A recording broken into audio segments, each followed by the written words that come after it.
Hey, welcome back to the channel.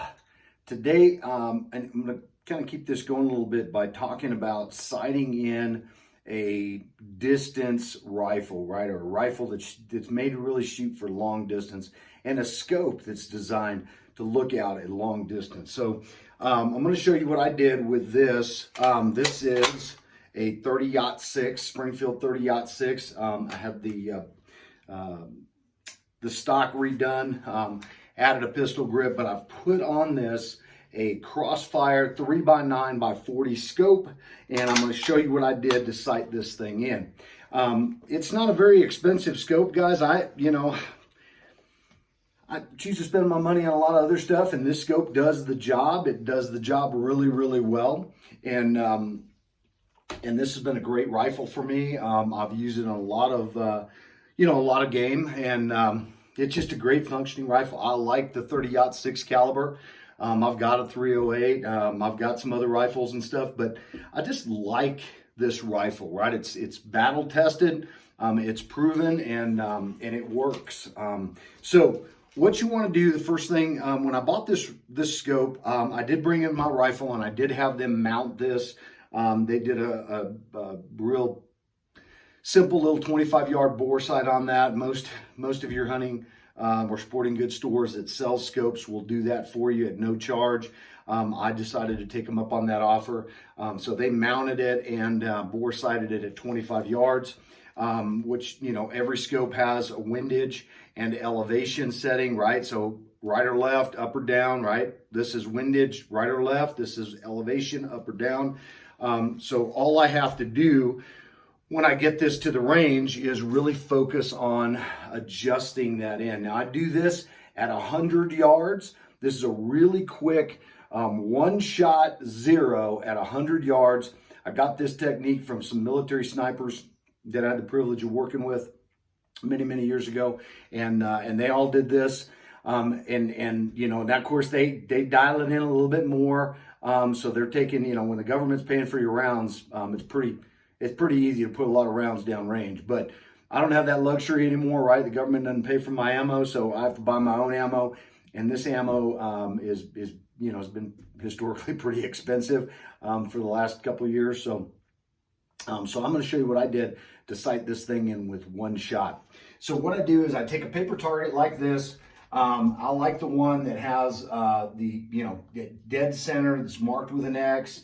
Right, I usually take a marker or something like that, and I color that in because the white is really hard to see at 100 yards. So I color that in and make that a really prominent dot on this target, right? So I can really focus in, get those crosshairs directly center of this target.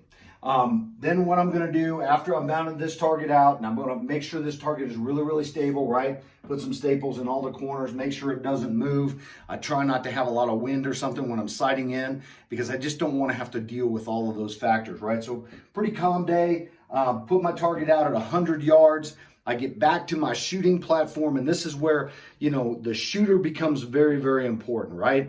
You don't want to have any movement right or left. You want to hold that crosshair directly on center of this target. You're going to have to make sure that you've got a stable platform. You're not moving around, right? The gun is going to be extremely stable and fixed if you can. If not, again, get some shooting bags, whatever you need to really stabilize that platform. And then what really comes down to squeezing that trigger is in your breath, right? Breathing. Breathing is probably one of the most important things with taking a rifle shot.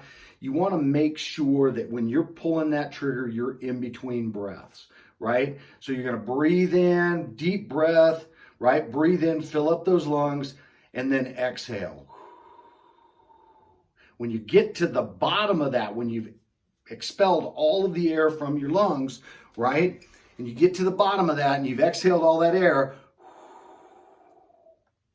that's when you want to squeeze off that shot, right? That's when you want to pull that trigger, because breathing will interfere with the movement of that gun. I want that, again, crosshair to be dead center on that target. I don't want anything to affect that shot.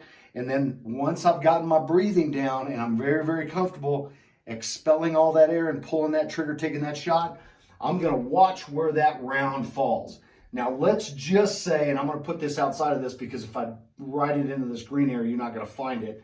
But let's just say my round impacts here, right? So it's high and to the left, okay? It's high and to the left. Now, normally and historically, what you would do is you would take a 3-round group. You would take the average of that 3-round group. You would figure out what the distance is, right? Right or left, up or down, right? What the distance is, and then you would make those adjustments on your site, right? You would either adjust your windage or you adjust your elevation, so many clicks, all that happy shit. Well, here's the thing, guys.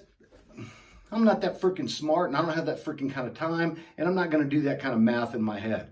So what I'm going to do is this. I'm simply going to recognize where that point of impact is.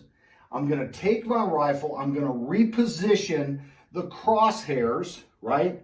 Reposition the crosshairs on that to be, again, dead center right here. I'm going to stabilize the front of that weapon. Keep my finger off the trigger. Keep my finger off everything, right? And I would suggest you just keep the bolt open on this, right? No more rounds because you're only going to shoot one.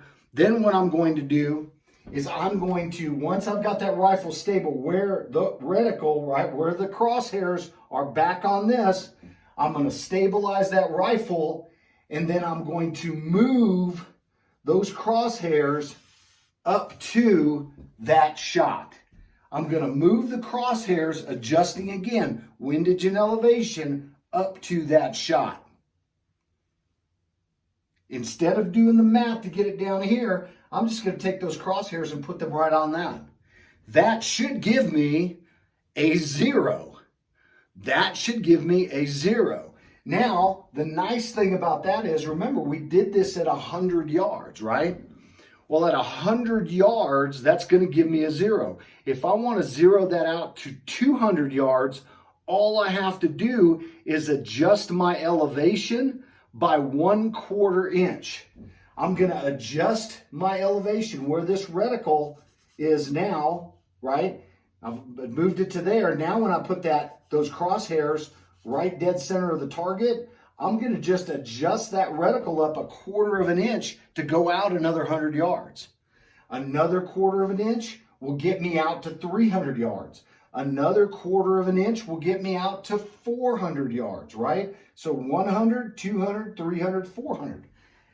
Every time I add 1/4 inch of elevation, it should put that round further out to 100 yards. It'll put it out an additional 100 yards.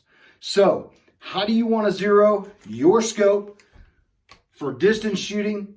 That's how you do it. Now, I'm pretty sure I'm going to get a lot of people to say, John, why don't you take the measurements like you did before, put the target out to 5 feet and do that? Well, the problem with this scope, guys, and here's why that system or that technique will not work for this scope, is because I can't get a clear sight picture. This scope is not designed for me to be aiming at targets 5 feet away. This scope is designed for me to aim at targets out of, 50 to 100, 200, 300, 400 yards. That's what this scope is. So I can't even see the target at 5 feet. So that's why that system will not work for zeroing in this type of scope. This is a distance scope. So it's going to be zeroing out to distance. It's got to view that distance. But your one-shot zero, that's how you do it. Again, don't just take my word for it. Try it out at the range on your own. And then leave me the comments and tell me what you think. Hey, appreciate you guys watching the videos. Really appreciate over 30,000 views on the red dot zeroing video. We've reached over 500 subscribers on the channel. Really, really appreciate that as well. If you haven't already, please subscribe to the channel. Give me a thumbs up. Leave me a comment below because I do answer all of those comments. I'm interested in what you have to say. And make sure you click that bell notification.